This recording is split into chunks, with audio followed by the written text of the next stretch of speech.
Turkish Prime Minister Erdogan has been facing pressure from many sides for months now. But one man who's convinced that he isn't going anywhere fast is my studio guest. We'd like to welcome Faisal Al Yafai. He is the chief columnist with the national newspaper right here in the UAE. You've written an interesting article. I read it. Can you tell us a little bit about why you think that he is there to stay, at least for a while? Well, you know, political careers, like predictions, always end in failure. And I think there's been a feeling that Erdogan's time has run out. He's been in power now for a decade. People feel he might have run out of ideas. He's mishandled both the protests over the summer and now this corruption scandal that you were hearing about.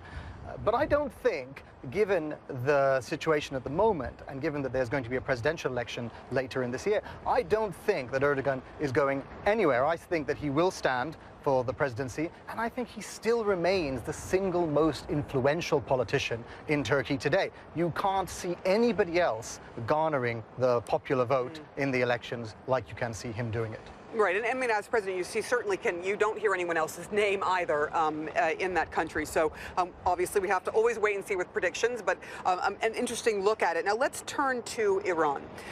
Iran is under a great deal of pressure again, the U.S. and its allies trying to deal with the nuclear program there. What do you see happening there? Do you think indeed that Iran and the P5+1 nations will be able to come together and make this final deal, or do you think it's going to fall apart?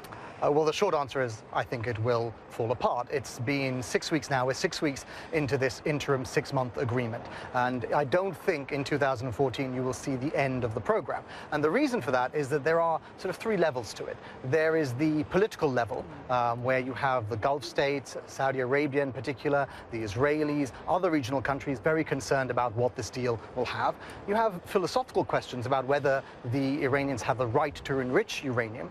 And then you have just the detail of every day. There are political moves in the United States, within Congress. There are political moves inside Iran. So when you put all of those things together, it just simply seems too quick to create an agreement of such a magnitude. Right, that's lasting and that's binding. Exactly. Let's move now to Syria. You've got an issue now that's come up in the last couple of weeks where ISIS versus the Free Syrian Army, Bashar al-Assad is saying he's not going anywhere. There's an election coming up. What do you see happening there? Do you think that Bashar al-Assad will continue to be the leader of that country, although it is falling apart in a civil war? Yes, I mean, at the moment he only leads a fraction of the country. I don't think he will ever regain control over the rest of it.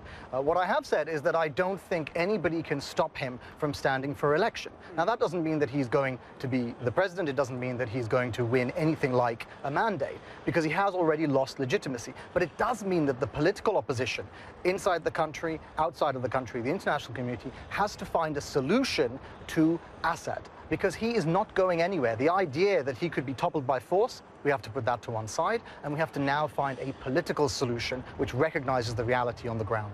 Right. I want to move now to Iraq. We've been talking a lot about Iraq the last couple of days because there's quite a bit of fighting again in Fallujah and Ramadi. A lot of claims of who's controlling what at this point. The government saying it's controlling Fallujah, and it's not exactly what the government first put out, that it was definitely all Al-Qaeda who's trying to take over there. There are some other issues going on there. What do you see happening with Iraq? I mean, a lot of people are looking at this saying it is falling apart in a major way. No, it doesn't look good. The bloodiest year since the Americans withdrew was last year. It does look like it's getting worse. If you think about ISIS, ISIS has exploded bombs from Baghdad all the way across the Levant to Beirut. So they have this presence in 3 different countries.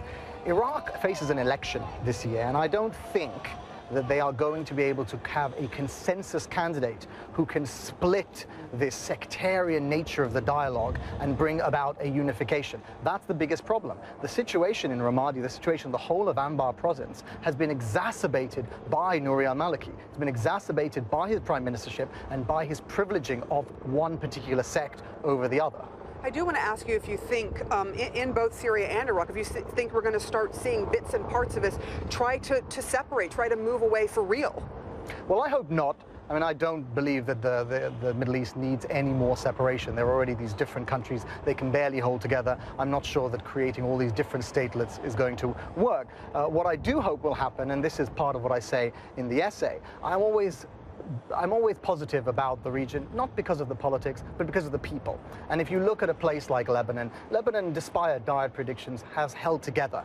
And I think that Iraq will do the same. I think they will pull back at some point from the precipice, and you will see a move towards having some sort of underground consensus.